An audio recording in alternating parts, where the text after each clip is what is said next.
So I don't think I've talked about this yet, but I wanted to share with you guys why I wanted to start the channel.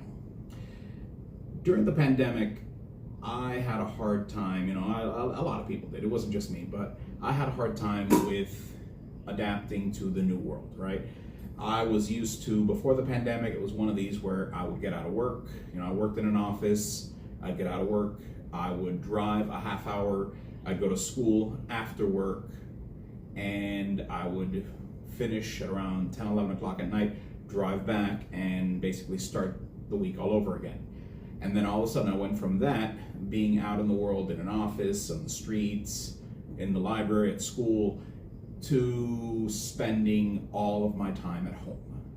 And luckily I was at the end of school already, so it wasn't necessarily that I had all my focus, but the second that I finished that, right? So I had my school, I finished school, I had to take an exam, I finished my exam, and then I suddenly found myself where I would get out of work and I would just never get out of work. I would stay online, I would work late into the night, and it wasn't that I was being efficient with my time, it was just I had nothing else to do, so what else was I gonna do? And right around that time, I saw an article, and I don't remember if it was in the New York Times food blog, if it was on Punch Drink, or one of these other websites, might have been Food and Wine, that started talking about happy hour. And again, this was right in the middle of the pandemic, probably about a year into the pandemic. We were still on lockdowns, we were still not able to go anywhere. And it talked about how a happy hour was essentially a way to divide the time. And it talked about, the Italian tradition of the aperitivo, of the golden hour, of having these, get-togethers that were after work hours, before dinner time, to just kind of decompress. I talked about the tapas. It talked about basically this idea of being able to just disconnect through a cocktail. So I started home bartending, and it was one of these where it wasn't so much about the cocktails, it was about making myself have a ritual for 5 o'clock. 5 o'clock would roll around, I would Alt-Control Delete, step into the kitchen, and I'd start making these classic cocktails. And initially it wasn't classic cocktails at first. Initially it was just I'm making myself a drink. But little by little I started going through one of my bar books, and I just started hitting up the classic cocktails. I started off with the martini, the Negroni, and I really learned that even though I had been drinking martinis for close to 20 years, I hadn't been drinking martinis. I didn't realize at the time that what I was drinking was not a true to form martini.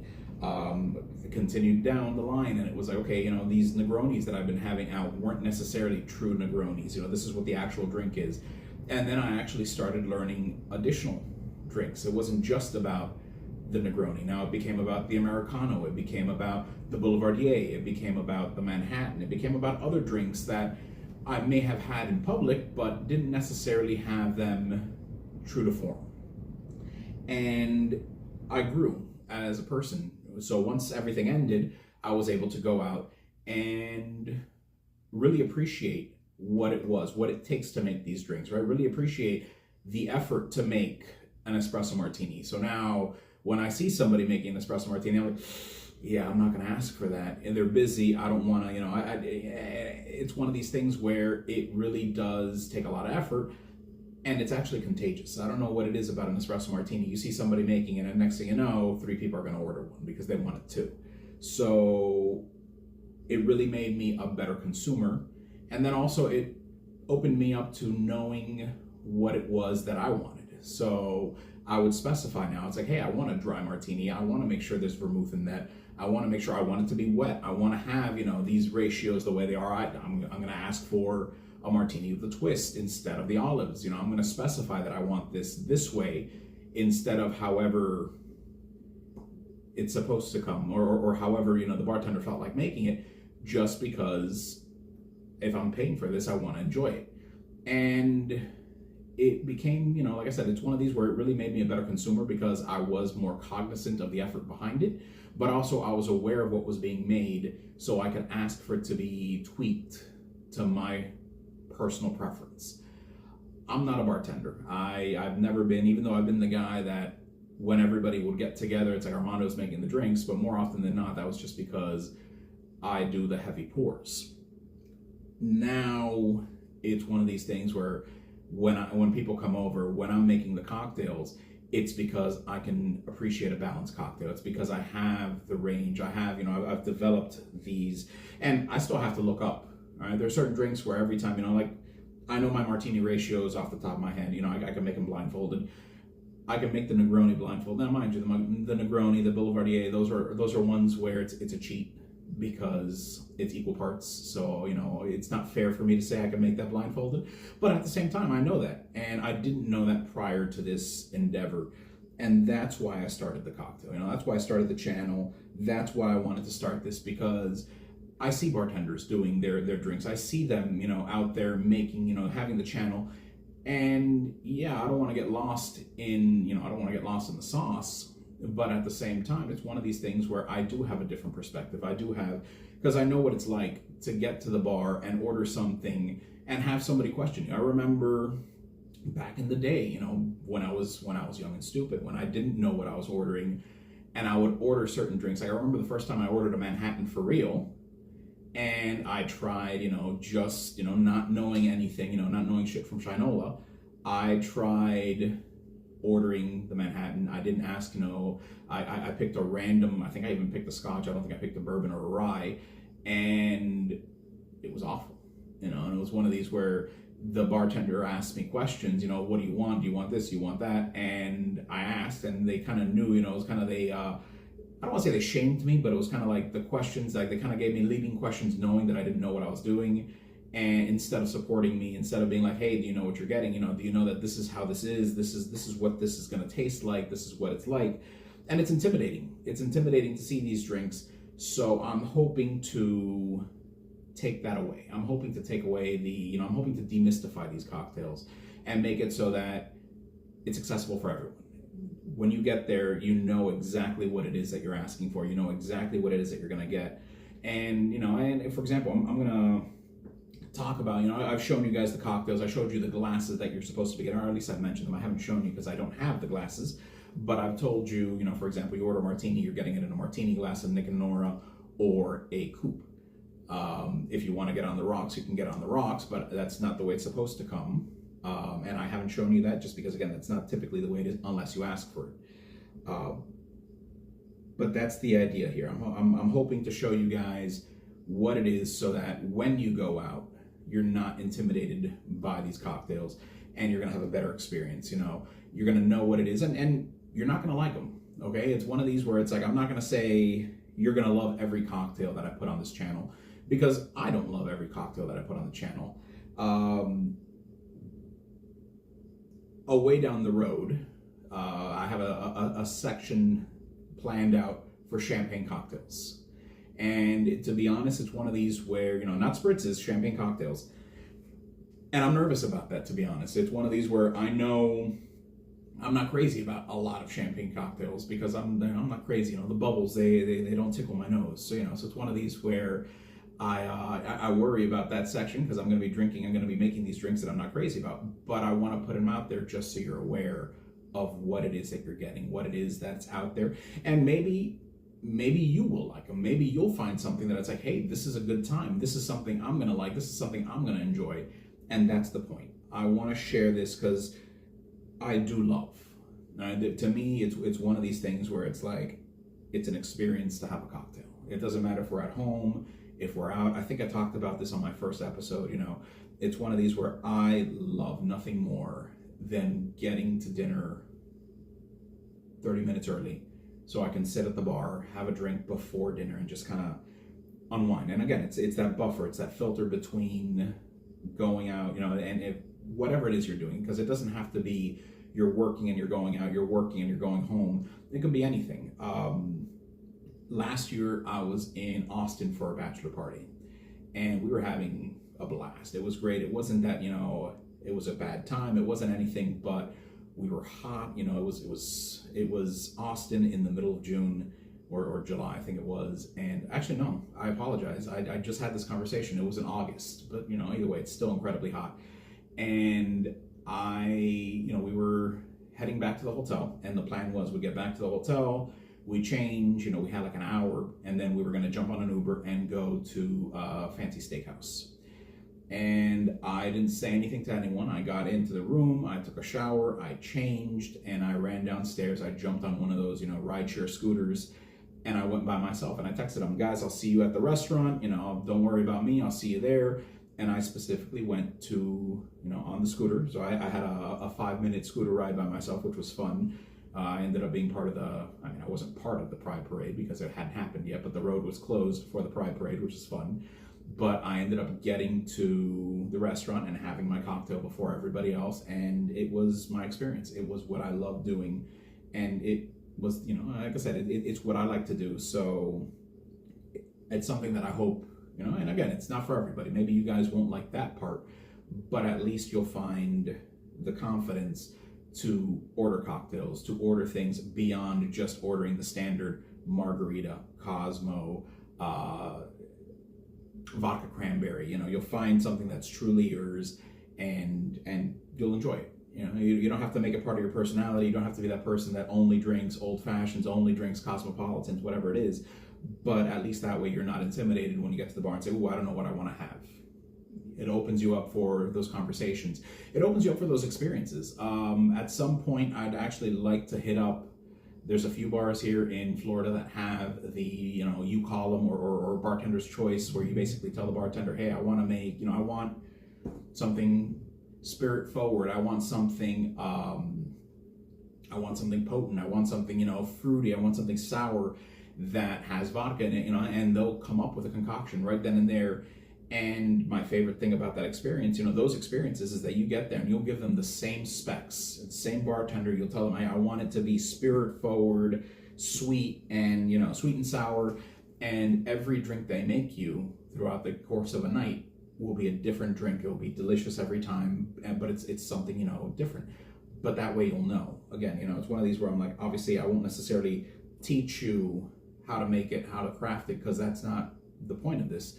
The point of this is to put those cocktails out there and let you know what they are, so that when you go, if you want to follow along at home and make them and learn that way, absolutely. If you want to go out and try them now that I've shown you what they are, so you have an idea of what it is that you're ordering, even better. And that way you'll know what it is that you're getting every time. And like I said, you'll get to experience it. So I just wanted to put that out there. That's the intention behind this channel. And with that, we're going to get into today's cocktail, which is the Perfect Martini. Now, last episode, I made my preferred martini. Okay, and I kept saying it that way, my preferred martini. And the reason why I say it that way is because, well, it is my preferred martini. It is the way I like to make them for myself, and when I'm entertaining. I've batched them and shared it with family and friends. Although that one, actually, to be honest, I've had issues with. I'm a big fan of Jam Hirsch. He does all sorts of fun things. I'm probably going to steal some of his formats for the, he does the fucked up shit I find at the liquor store, which is a lot of fun. But he also does freezer door cocktails, and he actually has a book on freezer door cocktails. And I don't know what it is. I cannot get those ratios right. The cocktail tastes well, but when I add the water for dilution, either I add too much, I add too little, but whatever happens, the freezer door cocktail freezes. So, but anyways, back to this. Last time, like I said, I made my preferred martini. My preferred martini is gin or vodka with the Bianco vermouth, right? And remember, the Bianco vermouth is that third vermouth, the third most popular vermouth. It's not dry, it's a little dry, it's a little sweet, and it's got that perfect crystal clear color, as opposed to that golden hue that you get from a dry vermouth, or that red that you get from the sweet vermouth. Today we're going to do the perfect, and the difference between, it's similar. The whole point, the reason why I have it set up this way is because they are similar in taste, they are similar in form and function, but more likely than not, you're not going to be able to find my preferred martini somewhere. You're not going to be able to find a place that has, some places do carry the Bianco or the Blanc vermouth, but not all of them. So if you're out somewhere and you want something a little sweet, a little dry, refreshing nonetheless, and easy to drink, you can order a Perfect Martini. Perfect refers to the balance, right? So the same way on day 2 of this channel, if you haven't seen my dryness wetness primer, go check that out. But basically, when I talked about the specs, right? When I talked about how much vermouth is in the martini, and that's what makes it a dry martini, extra dry, bone dry, or makes it wet if you're going in the opposite direction. The same way you have that, there's also perfect. And perfect means equal parts of dry and sweet vermouth. It's a perfect ratio, it's a perfect balance, and that's why they call it perfect. I always err on the side of caution when I'm ordering these, just because not everybody knows the lingo. Like I said, this is a classic cocktail term. You'd be surprised, a lot of people do know it, but at the same time, I've found on multiple occasions where I'll walk into a bar and I'll say, can you make me a perfect martini? And, oh, I'll make it perfect, all right. And I'm like, no, I know for a fact you didn't understand that. Or, they'll bring me the cocktail. They won't say anything. They'll bring it to me and they're like, is it perfect? And I'm like, no, it's not perfect. So usually what I do is I'll come over and I'll ask, hey, can I get a martini? Or usually what I'll do is I'll say, can I get a martini, but can I do it with equal parts sweet and dry? And they'll be like, oh, you mean perfect? And I was like, yeah, absolutely. Sometimes they'll bring up a point, they'll ask me, they're like, oh, I've never seen somebody order a perfect martini. I've only seen perfect for Manhattans. And it's true, actually, when I first started drinking Manhattans a long time ago, that's when I learned the perfect Manhattan, and that was my preferred Manhattan. When I would order Manhattan, it was always a perfect Manhattan, because to me, it gives it a very clean flavor. It was something where it just kind of, it rounded out, again, it made it balanced, it gave it a very clean finish, and it was something that I really enjoyed. And I didn't know it at the time, but I learned later on that I actually really love it for my martinis as well. So, and even though, like I said, it's something that fell out of favor, it's not so popular with the martinis anymore, it's not unheard of. Doing the perfect martini, it was a standard. It was one of these where it's like the same way that somebody would order a dry martini, the same way somebody would order a wet martini, somebody would order a perfect martini. So I'm gonna go ahead and start building it now for you guys, just so you guys have an idea, so you guys can see it and we'll taste it. But those are, I think I pretty much covered all the facts I needed to on the perfect martini. So as always, step 1, we're going to chill the glass.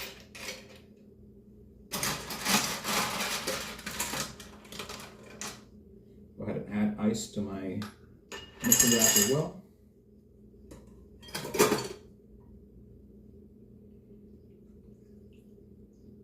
Go ahead and set this aside. Oh, something else, another point.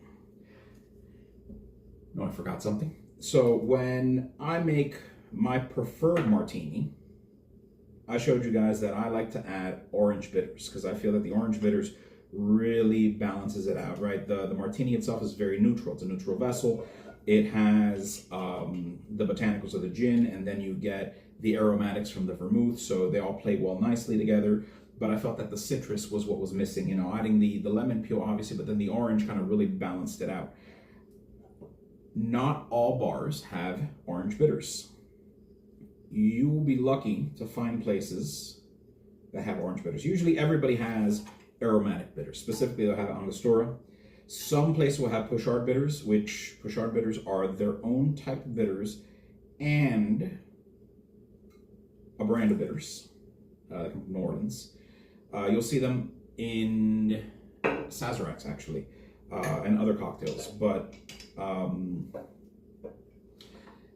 some places, if you're lucky, you'll find the Pouchard bitters. Not a lot of places, unless it's like one of these cocktail heavy bars, will you find the orange bitters. So to make up for that in this cocktail, what I like to do when I'm out and I'm ordering myself a perfect martini, I usually ask for orange. I'll say, can I get a twist of orange peel? And more often than not, they'll oblige. Again, though, it's one of these things where if I'm out and about and I see that the bar is, 3 deep, I'm not ordering a martini, right? I'm not ordering a martini. I'm not doing anything too complicated. I'm sticking with just a regular cocktail. I might stick with the Negroni, something where it's easier, where it's not something they have to build just because I don't want to slow them down. I don't want to make it difficult for them. I want to keep it easy, and especially I'm not going to ask them for a custom cocktail. Perfect Martini is not that custom, but at the same time, like I said, kind of know your audience, be aware, spatial, situational awareness. It comes in handy. And the other thing is, when I put in these orders, usually if I'm asking somebody to do something that's not, if I'm going anything beyond ordering a martini, a classic martini, a Gibson, anything like that, I usually specify. And I start off with, I'm like, listen, I don't want to be a pain in the ass, but can you make my martini? And I'm like, 3-to-1 ratio, 3-to-2 ratio, this is what I'm looking for. And more often than not, they're going to oblige, they're going to be nice. The fact that I was respectful of their time, they're going to be respectful of mine. So like I said, we're doing classic specs, right? So we're doing, it's going to be equal parts, right? So earlier in the week when I made my preferred martini, the preferred martini was a 3-to-2 ratio of dry gin to, or it could be vodka, but I made it with dry gin, 3 parts gin to 2 parts of the Bianco Vermouth. Here, we're gonna do 3 parts of the London dry gin. Again, we're using Gordon's. I like Gordon's, it's a good solid gin. Not the best, not the worst, but to me, this is the standard. It's right in the middle. And then we're gonna do equal parts, right? So it's gonna be 3 parts of dry gin, 1 part of dry vermouth, 1 part of sweet vermouth.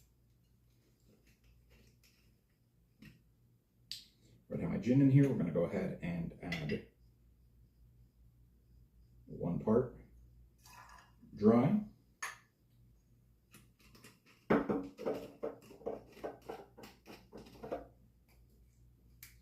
1 part sweet.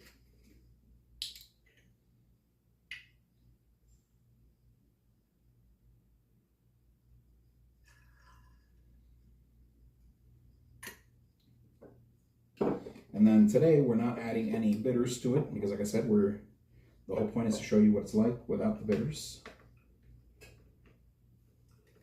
Stuck there. As always, we stir vigorously until chilled.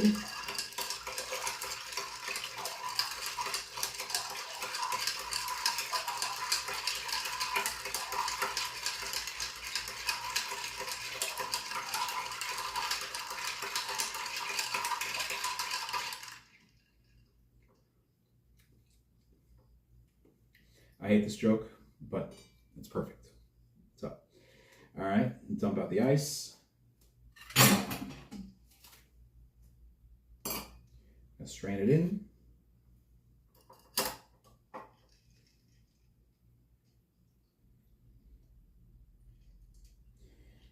I'm going to take a second to point out the color. All right, this is a gorgeous shade. I don't even know how to describe it. It's obviously a very, very light, deep red. Let me see if I can show it to you guys a little bit better. Maybe I'll walk up to the camera in a second after I take a sip. Because it's full to the brim right now. I probably should have made it a little bit smaller, but who wants that? All right, so I'm actually testing out a new Y peeler. I'm hoping that this actually peels better than the standard peeler I've been using before. Supposedly, I haven't tried it yet, a cheese peeler, like one of those cheese planes is the best citrus peeler. I just haven't found one yet. So, but here we go. Let's see if I can get a good peel on this.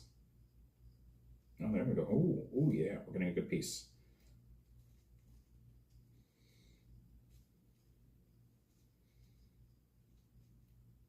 All right. I've got a nice piece here.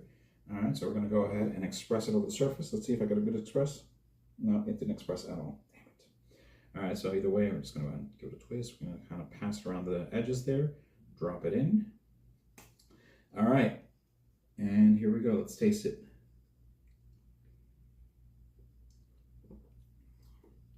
Oh, that is good. So, a few notes on the taste. That's so good. It's cold, it's perfectly balanced, like I said before, it's refreshing. The flavor profile is a little deeper.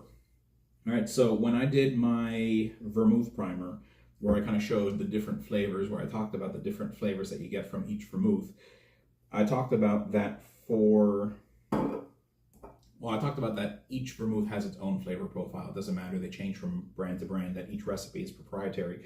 But I also talked about the fact that the red vermouth, the sweet vermouth, it had a deep berry flavor, cherries, almost caramelly flavor, and that shines through here. It's one of these where I'm like, I'm getting the fruit that I didn't necessarily get with the Bianco or the Blanc vermouth.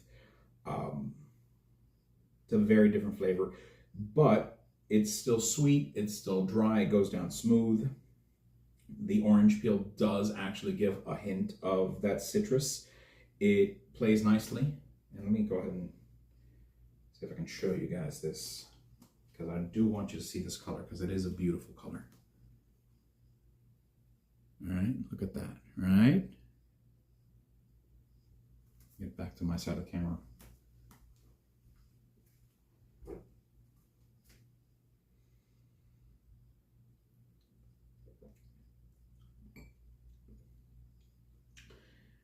You get the dryness more, you get the, it's drier than the Bianco, than my preferred martini. It comes out a little bit drier. And like I said, you get more flavors because the combination of these two it's more complex than just the Bianco or the Blanc vermouth. The Bianco or Blanc is gonna have that sweet and dry, but it's not gonna have this interplay between all of the subtle aromatics in each of these, because dry vermouth and sweet vermouth both are very different from each other. So the combination of both of them together, it's still giving that same clean finish I talked about, that I like for,